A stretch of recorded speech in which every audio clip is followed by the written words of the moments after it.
സ്വാതന്ത്ര്യദിനത്തോടനുബന്ധിച്ച് രാഷ്ട്രപതിയുടെ police medal പ്രഖ്യാപിച്ചു. കേരളത്തിൽ നിന്ന് 10 പേർക്കാണ് മെഡൽ ലഭിക്കുക.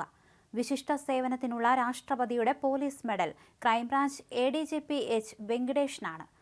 സ്തുത്യർഹ സേവനത്തിനുള്ള രാഷ്ട്രപതിയുടെ പോലീസ് മെഡൽ 9 പേർക്കായിരുന്നു. അതിൽ ഒരാളാണ് P. രാജ്കുമാർ. സേനയുടെ ഭാഗമായതു മുതൽ ഇന്നുവരെ കളങ്കം കേൾപ്പിക്കാത്ത അന്വേഷണവും ജനസേവനത്തിന്റെ മാതൃകയുമാണ് P. രാജ്കുമാറിനെ മെഡലിന് അർഹനാക്കിയത്. പോയ വർഷം അന്വേഷണ മികവിനുള്ള കേന്ദ്ര ആഭ്യന്തരമന്ത്രിയുടെ പോലീസ് മെഡലിനും രാജ്കുമാർ അർഹനായിരുന്നു. അതേസമയം മെഡൽ നേട്ടം ഏറെ അഭിമാനം ഉളവാക്കുന്നതാണ്. ജോലിയും വ്യക്തിപരമായ ജീവിതവും കൂട്ടിക്കുഴയ്ക്കാറില്ല. സാധാരണക്കാരന്റെ ജീവനും സ്വത്തിനും സംരക്ഷണം നൽകുന്നതിൽ ഭാവിയിലും സദാ ജാഗരൂകനായിരിക്കും. അദ്ദേഹം ഒരു മാധ്യമത്തോട് പ്രതികരിച്ചതിങ്ങനെ: സൂര്യനെല്ലി കേസ് പ്രതി ധർമ്മരാജനെ കർണാടകയിൽ നിന്ന് പിടികൂടിയത് രാജ്കുമാറും സംഘവുമായിരുന്നു. മഹാരാജാസ് കോളേജിലെ അഭിമന്യുവിന്റെ ഘാതകരെ പിടിച്ചതും കുപ്രസിദ്ധ ഗുണ്ടാ നേതാവ് സജിയെ പിടികൂടിയതും ഏറെ ബുദ്ധിമുട്ടിയാണ്. ഇരട്ട നരബലി കേസ് അന്വേഷണ സംഘത്തിലും രാജ്കുമാർ ഉണ്ടായിരുന്നു. 2022 ജൂണിലാണ് രാജ്കുമാർ വീണ്ടും കൊച്ചി സിറ്റി പോലീസിലേക്ക് മടങ്ങിയെത്തുന്നത്. എറണാകുളം അസിസ്റ്റന്റ് പോലീസ് കമ്മീഷണറായി. തുടർച്ചയായി കൊലപാതക കേസുകൾ പോലീസിന് വെല്ലുവിളിയായ ഘട്ടമായിരുന്നു അത്. പനമ്പള്ളി നഗറിൽ യുവതിയെ കൊന്ന് രക്ഷപ്പെട്ടയാളെ നേപ്പാൾ വരെ പിന്തുടർന്ന് കണ്ടെത്തി. കലൂരിൽ DJ പാർട്ടിക്കിടയിലുണ്ടായ കൊലപാതക കേസിലെ പ്രതിയെ കുടുക്കിയതായിരുന്നു മറ്റൊന്ന്. പാലാരിവട്ടത്തെ നൈജീരിയൻ സ്വദേശി ഉൾപ്പെട്ട ലഹരിവേട്ടയും സേനയ്ക്ക് നേട്ടമായി.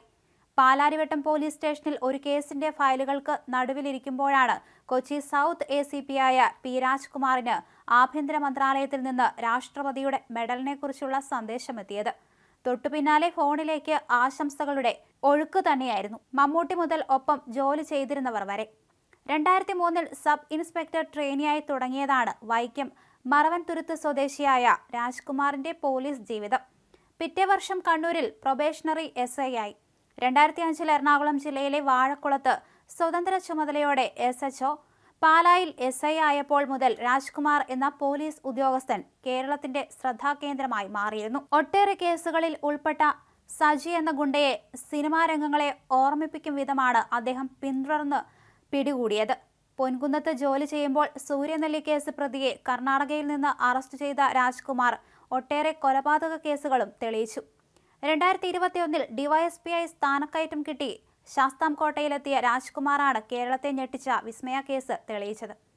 സ്ത്രീധന പീഡന മരണക്കേസിൽ കുറ്റക്കാരന് ശിക്ഷ നേടിക്കൊടുക്കാൻ നടത്തിയ പരിശ്രമം കോടതിയുടെ പ്രശംസയ്ക്കൊപ്പം കൊച്ചി നഗരത്തിന്റെ പ്രധാന മേഖലകൾ ഉൾപ്പെടുന്ന സൗത്ത് അസിസ്റ്റന്റ് കമ്മീഷണറായുള്ള നിയമനത്തിന്റെ തൊപ്പി കൂടി അദ്ദേഹത്തിന് സമ്മാനിക്കുകയായിരുന്നു.